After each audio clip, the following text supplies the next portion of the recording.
What's up, everybody? Hi, thank you for coming back.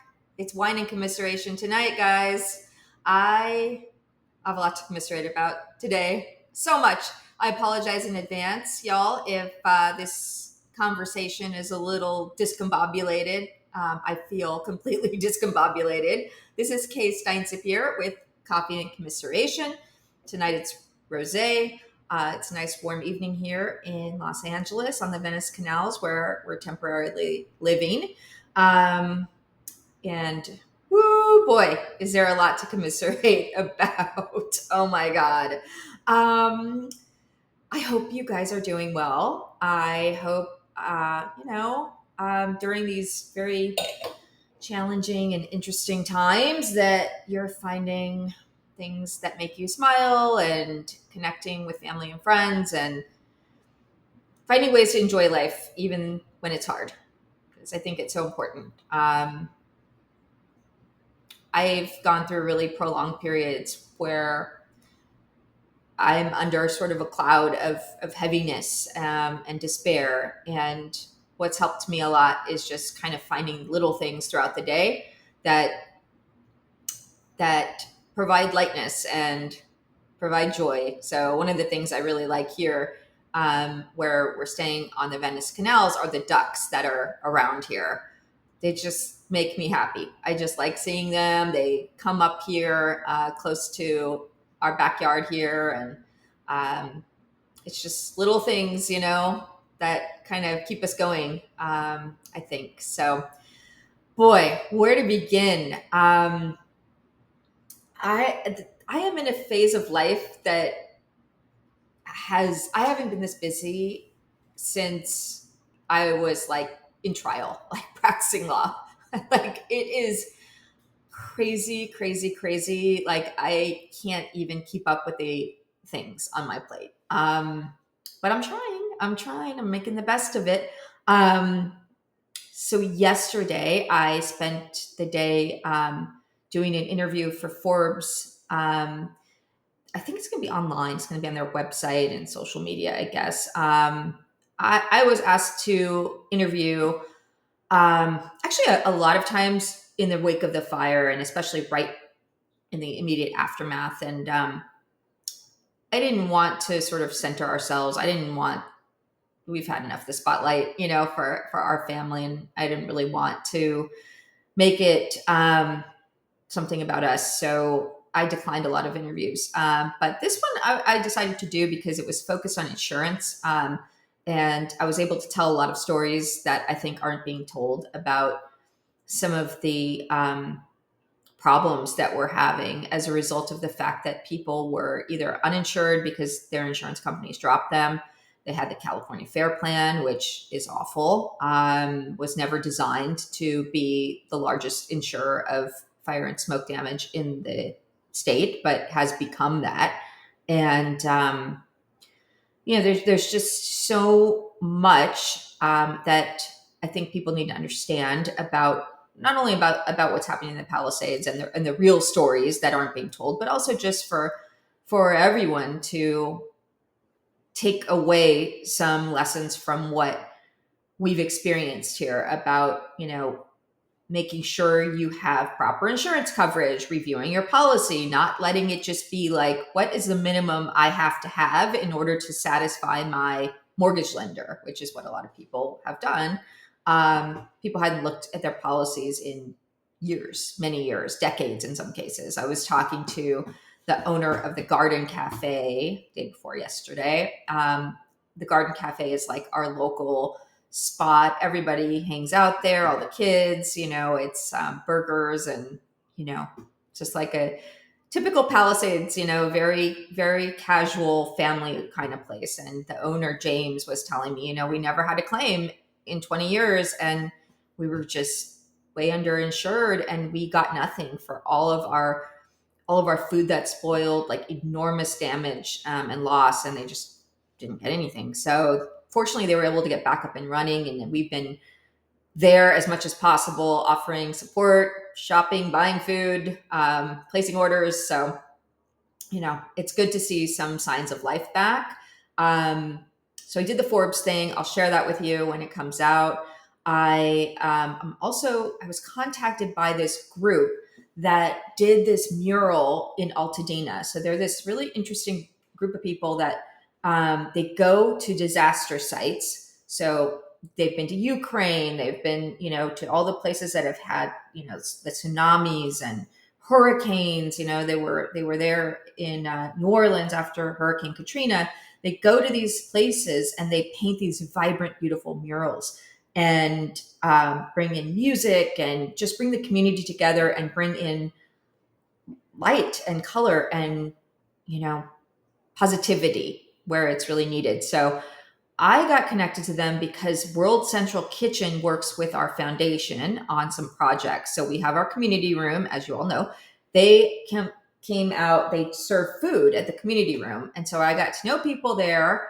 And World Central Kitchen, I guess, got to know these guys because they did this whole beautiful, colorful mural in Altadena. So they asked me, because I knew World Central Kitchen, if they could find a spot in the Palisades to do a mural. And I don't think they even knew that we had a mural and it burned down. I don't know if they even knew that. But of course I said yes, because my approach in general, and this is why I've been going crazy, is like, if I can help in any way, I try to. I'm willing, So I met with these guys. We drove to the Palisades together. You can't get in there unless you're a resident or you have passes like World Central Kitchen does. So, we kind of caravanned over there and found a wall after walking all around, taking in all the devastation, which is just shocking to see. And it's very shocking when you've never seen it and you're seeing it for the first time. We finally found a wall not too far from the theater where Molly's mural burned. I knew there was no way we were going to get any sort of like approval or process. There was just not time for that. So we're taking the approach of ask for forgiveness, not permission. It's just everything's burnt out. So anything in my view, you add is a plus at this point. It's just an empty retaining wall and it faces the high school, which is great because it will be something that the high school kids can see. And so did Molly's mural, by the way. It's just a little ways down from her mural. And so we're working on it and it's already coming together. It looks amazing. I shouldn't say we're working on it. They are working on it. I did go out there and paint a few, a little few brush strokes, and so did Eli. And we'll be out there tomorrow. And, it's pretty cool. It's something really that kind of just fell into my lap, and I'm happy that it did. And also it allowed me to connect with people from Altadena, which is something I have been wanting to do because, as I told you, I'm going to have my own space for the Molly Stein Spear Foundation. And one of the things that we'll be doing with that space is having one of the rooms just set up with all the new clothing and skincare, hair care, personal care products, all the things that I have, which I now have like tens of thousands of dollars worth of stuff in a storage unit that I'm going to set up there. So people from Palisades and Altadena, because I really want to bridge our communities and bring us together, can come there whenever they want at their convenience and just take whatever they want for free and, use it in good health. So I'm excited for that. And through this mural project, I actually was able to meet a bunch of people from Altadena. And so boom, we've got, that connection going and, we're ready to rock. So all good stuff. But just a lot. And I literally just can't even keep up with, the messages and just all the things I need to do in a given day. And if I owe you a response, I'm sorry. It's me. It's not you. I'm just losing it. We've been in the throes of Nate making his school decision, and we let him, and he chose the school that was the school he currently goes to. We wanted him to go to a different one, and he chose to stay where he is. And so we're going to go with that. I got to say, it's like my kids, they're strong-willed, they've got their own, they know themselves. They've got their own their own minds. Molly, definitely was like that. Nada's like that. It's like, there was just no amount of persuasion that was going to work on him. With his dad and I, we pulled out all of our lawyering stops and made the case repeatedly to him about why we thought the other school was better. But, you know, we said he could make the decision, and we're going to allow him to make the decision. And, he's going to do great no matter what. And what's most important to us is that our kids are happy and healthy, and the details, the rest of it doesn't really matter as much as that. So I have a 14-year-old that likes his school. So, I'll let him stay and figure out a way to deal with the fact that I'm driving for 3 hours a day and I can't fucking handle it. Like, it's just, it makes me want to tear my hair out. And it's why I'm sitting here having a glass of rosé with you on a Wednesday night. I ordered pizza for the family because I could not even begin to think about what to cook. Although I bought stuff to cook, I can't even deal with it. Yeah, so much going on. We're actually going to a place in Solvang this weekend, a little trip, which is going to be nice. We haven't done anything since the fires, so riding horses, just having a little break, little getaway. So that'll be fun. We're all excited for that. John, I'm doing my podcast, so don't talk, okay? Okay? Sorry, guys. I'm just saying. Sorry. Again, not a professional outfit over here. Eli told me that he wants to come on this podcast and be a guest. So stay tuned for that. He wants to come and say hello. He said, Mom, I sometimes hear you talking about me, but they haven't heard my voice. So they need to hear my voice. So, stay tuned. He's coming on. I've gotten so behind in being able to connect with the people I want to have on as guests. So you're still just getting me, but hopefully it's still worthwhile. And I promise you, I have a whole lineup of interesting guests that are going to be on here as well, including young Eli, who everybody loves. He finally just got a really cute haircut. He has been growing his hair out, and which drives me crazy because I really like neat hair. I was raised that way. Like, my family's from the South, and you needed to have very neat hair. Like, I had my hair, like my mom used to comb my hair and put it so tight with those little balls, those elastics that had the balls at the end. And she would just wrap those things around so tight. I would go to school with my pigtails, and my head would just be killing all day. And if I cried while she was doing that, she'd whop me on the head with the brush. So neat hair has been ingrained into me from my family. So it was, a bit of a process for me to look at scraggly little Eli with his messy hair for the last 2 months or whatever it's been. But I'm going with the let them theory and, letting them be them and do what they want. So he finally got a haircut, and he went with a really skaterish kind of cute look. So, for those of you who tune in, you'll see him on here soon when we get together. So anyway, lots of current events, of course. And I wonder how you all are feeling about everything that's going on. I mean, it's just I feel like Trump is flooding the zone with just one insane thing after another. And it's just impossible to even keep up with all of these happenings. And I think we kind of get distracted with the things they want to distract us with. I think they want to distract us with Mahmoud Khalil. I think they, want to get us focused on these things that are really divisive. And then, while we're looking this way, they're over here, taking a hatchet to all these programs that people need. Nobody voted for this administration, I think, expecting that you'd have this richest man in the world, this South African dude, in there just cutting our programs that we rely on. Everybody, of course, wants efficiency and to save money and not waste money. And of course, there's a ton of government waste. However, I don't think anyone bargained for Elon Musk to be like the shadow president running around just doing all this crazy stuff. But I don't like seeing all these Teslas being burned and all of that stuff. I mean, it's like, I'm not in favor of that.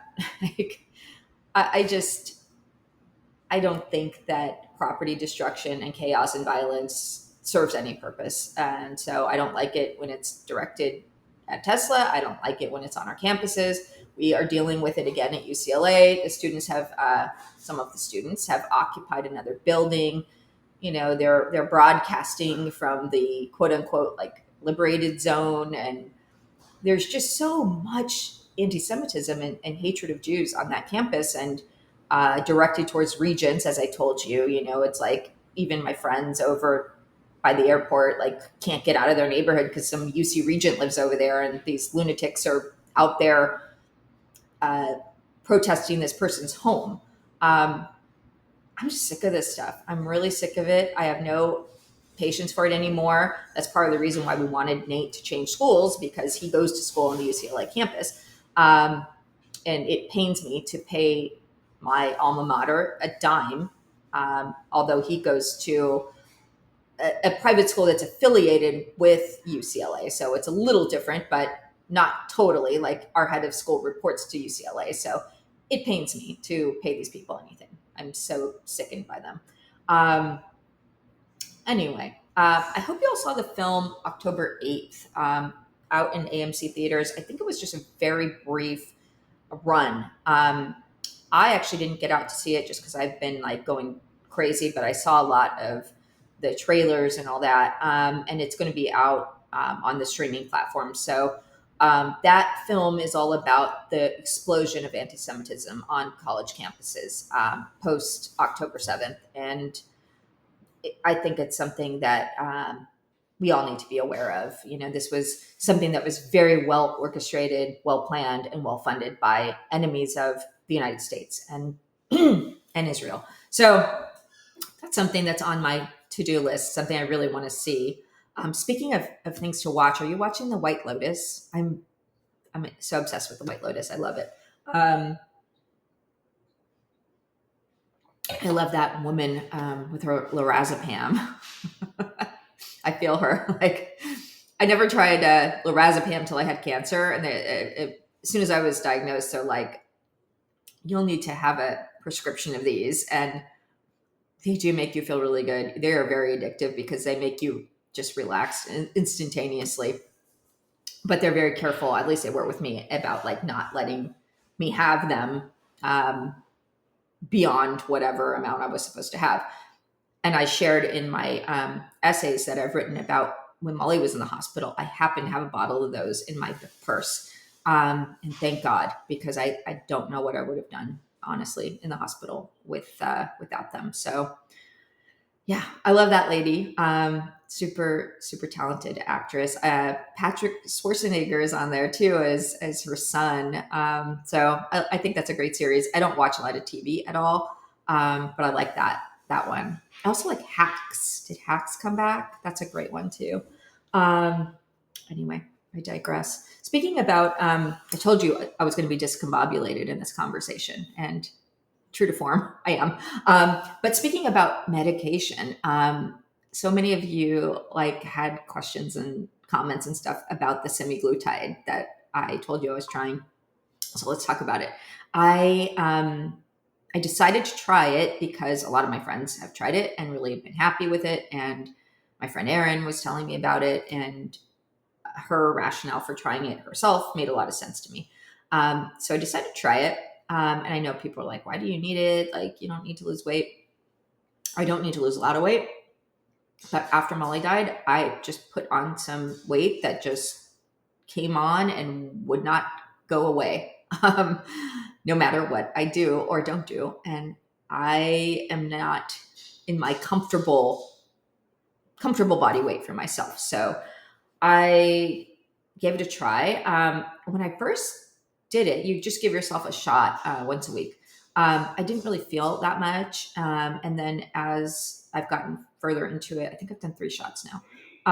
As I've gotten further into it, I do feel more side effects. Like I feel nauseous. My appetite is really quite diminished.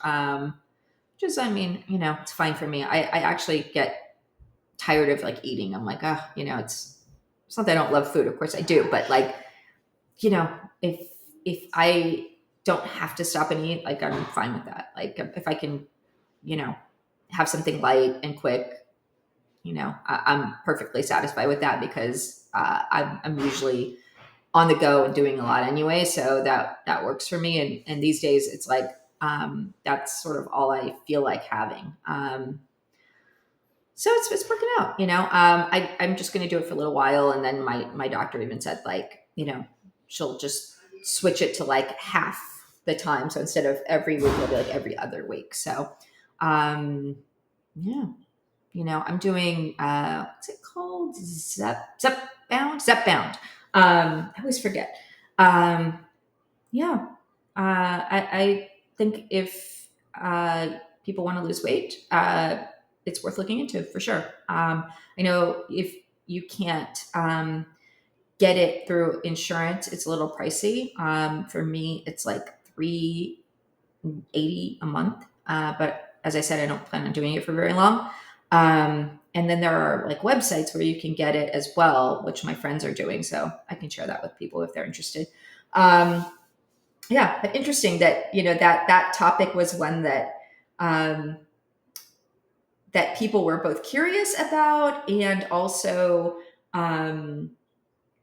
identified with, that it shouldn't be something that's like shameful if people try things like this. I mean, it's perfectly fine. My doctor said, I think it's a wonder drug. I think it's great. In my breast cancer group that I moderate, so I moderate 2 groups. One is for breast cancer patients and survivors, and the other is for grieving parents. And because for me, I need to use my own experiences to try to help other people as much as I can, because that is what helps me to heal. So in my breast cancer group, someone posted a question about this, about wanting to try Ozempic or one of these semaglutide medication and stuff, and like she was really embarrassed and ashamed to ask, and she's like, I've been embarrassed to ask in other forums, and I mean, I'm asking here because in this cancer group we talk about all kinds of your kind of dignities go out the window when you have cancer, like when I did my interview yesterday with Forbes, they needed to put the mic on me, and I had like a kind of like a little turtleneck on, and so it couldn't go on over my top, so it had to go underneath. Like I had to lift up my shirt and hook it into my bra. And so like I just immediately I'm like, yeah, here you go, like to the camera guy, like you just help me, do it here. It's fine. I'm like, I'm sorry. When you have had breast cancer, you just have no qualms about, you have no sort of shyness or concerns about who sees you, because everyone has seen you at some point. Like when I was going through cancer treatment, it was like I was disrobed in front of a room full of medical professionals on a regular basis for years. It was so funny. One time I went to a doctor after I'd been going through cancer treatment. I was probably, I don't know, 2 or 3 years. And this was not a doctor that had anything to do with breasts. I forget what it was, like some other thing completely, nothing to do with this. And like, they came back into the room and I had my top off and my boobs out. And they were like, wait, what are you doing? I said, oh my God, sorry. I automatically just take my top off and bring my boobs out, like whenever I go to the doctor. And so I completely forgot that I was here for something completely unrelated to my chest. So excuse me. Anyway, yeah, I digress. I don't know. Lots of things going on. As I said, I'm happy that like we can talk about anything and everything, and I think that's how it should be. And I was happy the person asked in the breast cancer group and she got so much support and everyone was like, of course, like I'm taking it, or, I did take it. Everyone I know who's done it like has had a pretty good experience. So I think it helps a lot of people. And, nobody, it's hard after a certain age, like, your body chemistry just changes. And for me, like I went into menopause at 39, like medically induced menopause, and I had to have a partial hysterectomy and all of that. So, and I take these hormone blocking drugs. So it's like, I got a lot of things working against me here that I did not bargain for. So if I can do other things to kind of combat that and, you know, balance that out, I'm doing them. Like I do a little bit of Botox. I do a little bit of fillers, not a lot. I started after the age of 40 and I go maybe once every 18 months, a year to 18 months. And I love the person that I go to. She's, my friends are like, don't tell anyone about her anymore because she's impossible to book now. I think she has been for a long time because she's so good. And she's, her name is Lilith, and she is probably, I mean, she looks great, but she's probably in her 60s. And she looks like someone, when you think about how you want to look as you're aging, you'd want to look like her. Like she doesn't look strange or plastic or unnatural in any way. She just looks beautiful and like someone who's aging well and healthy and all that. So I like going to her because she kind of embodies what I'm going for. And she actually won't even do like if people go to her and they want like the huge lips and all this, stuff, she won't do it. She'll just like send them away.